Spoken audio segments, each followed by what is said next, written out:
hello guys, good morning, welcome sa ating page channel Kuya Noy's Rabbit Tree. So guys, unang-una salamat sa mga bago nating follower at saka yung mga nag-previous bumili sa atin ng rabbit. So thank you so much po sa inyo guys. So marami pa tayong available ngayon. Update ko kayo sa mga available bago tayo dumako sa topic natin. So ang topic natin ngayon guys, ano ba yung tatlong importanteng bagay na dapat yung tandaan bago kayo mag-alaga ng rabbit. So importanteng tatlong dapat natin tandaan. I-share ko po sa inyo para maiwasan natin yung pagkalugi. So yun guys, bago yan, shoutout din sa ating kaibigan natin, si idol natin Kuya Roy Collado. So yan po, thank you so much sa NC Clothing. Siya po may-ari, sila po yung nagpiprint ng t-shirt. Pinadala na kayo ng bagong t-shirt natin, napakaganda. Yan po, napakatibay, kahit lamuusin nyo po yan, no? Ayan. Hindi siya nasisira. Ayan, malulukot pero di masisira. Ayan. Ayan. Pwedeng labahan sa washing, direkta niya, makapal. Tsaka parang ano siya, oh. Parang ang tawag yata nila dito, parang rubberized siya na talagang kapit na kapit guys, no? So ayan ang magandang produkto nila. So meron din silang mga printing ng name tag, mga estudyante nyo, yung mga bata nyo, o paggawa ng name tag, murang-mura lang, nasa 150 pesos lang yung name tag nila. Maganda na, customized, ang gawa sa PVC. So meron din silang mga printing ng cup, tsaka mga t-shirt. Marami silang printing ng t-shirt, no? Sa mga gusto pong magpagawa o mga tatakbo, may mga kilala dyan na magpapagawa ng mga print nila, no, na t-shirt sa election, darating na election, kailangan nyo may mga ads, no? Kontakin nyo lang po NC Clothings. Ilalagay ko na lang po yung link nila dito sa video natin para po madali nyo makita. So yun, thank you so much guys. At yun, punta tayo sa ating topic. Yun guys, back to topic tayo. So yung topic natin is, ano ba yung tatlong bagay na dapat natin tandaan kapag mag-aalaga tayo ng rabbit, no? So yung tatlong bagay na dapat natin tandaan, yung unang-unang bagay na dapat natin tandaan, yung facility. Yung facility, yung cage mo, at saka yung mga gagamitin mo sa pag-aalaga ng rabbit, no? Ano-ano yun, no? Siyempre yung facility mo, maganda ba yung facility mo, di ba na direct yung sunlight niya masyado? Dapat kasi sa rabbit guys, hindi mo siya masyadong naiinitan yung place natin, no? May mga nag-aalaga sa mga rooftop, no? Pero nilalagyan nila ng mga installation yan, yung mga dito, yung mga insulator, no? Para hindi masyadong mainit, no? Mga rooftop ng bahay nila, lalo na yung mga nasa urban farming, no? Ikalawa, yung cage, no? Kailangan sa facility yung cage. Kailangan may maayos silang cage. Bago ka bumili ng rabbit, kailangan may cage ka na. Maayos na yung cage mo, yung water system mo, nakaayos na rin para yung rabbit, ilalagay mo na lang, no? Yung maayos kang cage. Tapos yung mga inuman nila, no? Yung mga inuman nila, kailangan na yung flowing talaga na maayos, no? Kagaya nung mga ginagamit natin, yung mga nipple drinker tayo, naka-nipple drinker tayo. Tapos, naka-water system sila, may isang lagayan lang. Para yun na lang nang yun, yung sasalinan mo. Hindi tayo gumagamit ng mga clay pot na inuman. Tsaka yung mga sinasabi, pang pet type lang yun, okay, pang travel, no? Yung ginagamit ko yun. Pero kapag maramihan alaga, hindi ubra yung ganun kasi waste of time yun. Sobrang kakain ng oras yun, no? Tapos, ikatlo, na sa facility natin, kailangan natin yung malinis, no? Madaling malinis yung facility natin, hindi naiimbakan ng dumi, no? Kailangan malinis yung facility natin. Ako, nasa may lupa naman yung kaya kahit na umihi yung alaga natin, diretso sa lupa sinisip agad, no? Hindi siya babao. Tapos, kung wala namang lupa dyan sa paglalagyan mo, kailangan araw-araw talaga linisin mo yan kasi papanghi, no? Hindi naman natin sinasabi na hindi mapanghi yung ihi ng rabbit. Kasi ihi pa rin yan. Pag naipon yan, babaho yan, no? Tapos sa ikalawa nating kailangan, importanteng dapat na tandaan kapag mag-aalaga tayo ng rabbit. Ang pinaka-importante yung pangalawa, yung breed selection, breed.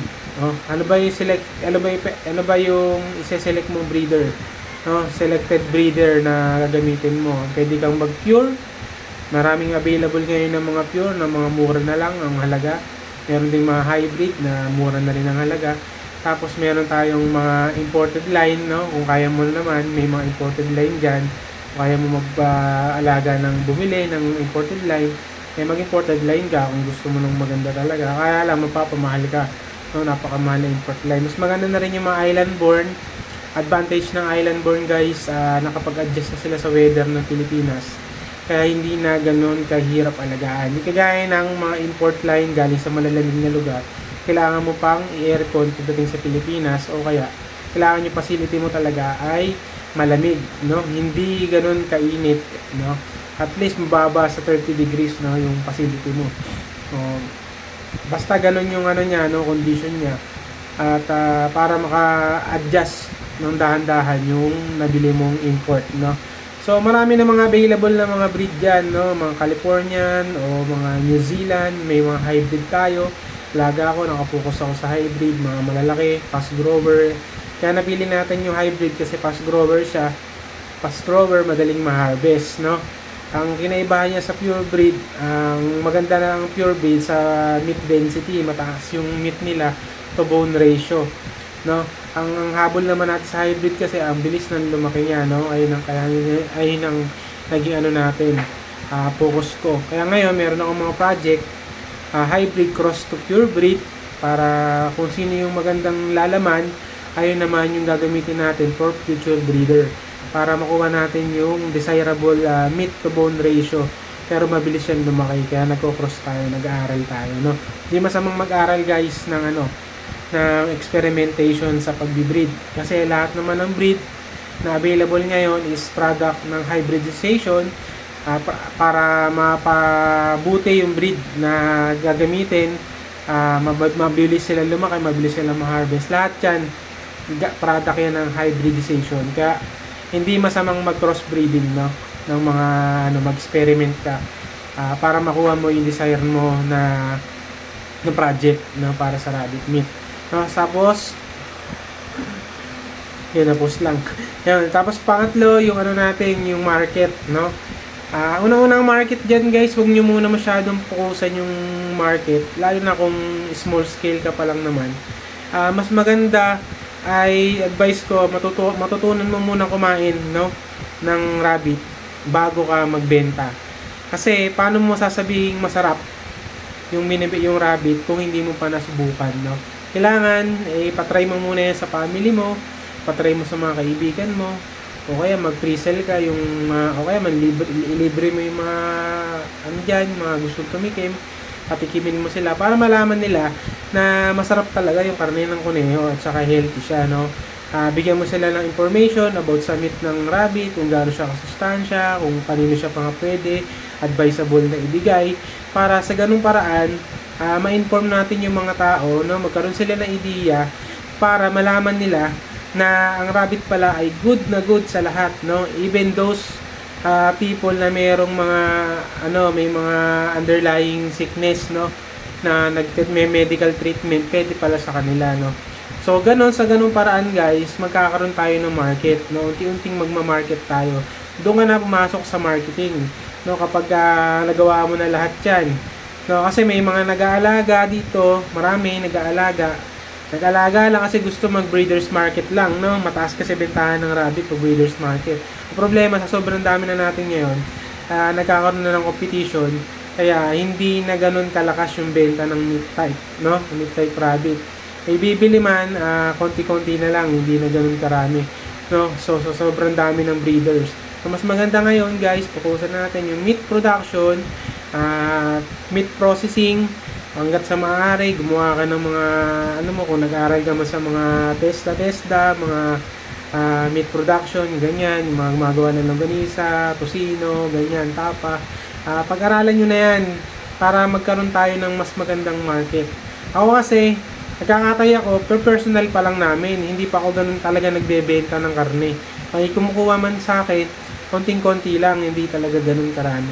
Pero sooner or later, makapag-open kami ng sarili naming kainan, at doon kami babanat, doon kami titira talaga ng puro rabbit meat lang, no. Kasi yun ang pangarap ko din sa rabbit farm ko. Di naman ako nakapokus lang talaga sa breeders market. Nag-iipon nga ako ng mga doe ngayon Actually, yung mga selected doe iniipon ko para sa future future program na gagawin natin, mga kainan. Hindi na ako mamimili gaano sa iba. Kasi mas gusto ko yung kakainin ng tao ay galing mismo sa farm ko para makakasigurado tayong malinis, no, yung mabibili natin. Kasi may mga nagbebenta dyan, may mga mangge, may mga mange, may mga galis, may mga sakit kinakata. Ayoko ng ganon. Isi-serve mo sa tao, hindi healthy yung yung karne. Dapat healthy siya pag sinerve mo sa tao para walang feedback na pangit na ma-experience, no? Para quality talaga ibinibigay natin. Kasi quality rin naman yung binibigay nila sa ating pera, pinaghirapan din nila yan, no? So yun lang guys, tatlong importanteng bagay na dapat natin umpisahan kapag gusto mong mag-alaga ng rabbit, no? Unang-una yung natin, no, yung tinatawag natin na facility natin, no? Ikalawa, yung breeder selection, yung selected breeder na gagamitin mo, kung ano man yan, pure or hybrid or anumang project yan. Ikatlo, no, yung market, no? Siyempre, for family consumption muna, umpisahan muna sa family consumption, personal consumption muna, patikim, tapos tsaka ka na pumasok sa marketing. So yun lang guys, sana may na-share ako sa inyo about sa aking thoughts or opinion sa sa pagra-rabbit. Matagal na tayo nagra-rabbit kaya alam na natin yung ikot ng proseso ng So medyo mahirap talaga ngayon kasi sa sobrang dami natin. Pero konti yung nagkakatay kaya kumakain. Kaya dapat banatan natin yung market ng rabbit meat para magkaroon tayo mas tumaas pa. Mas dumami pa yung makaalam na tao na pwede palang kainin yung rabbit. So guys, thank you for watching. Shoutout ulit sa ating kaibigan si Mr. Roy Collado, kaibigan natin. Salamat sa t-shirt idol. Sobrang ganda na ito.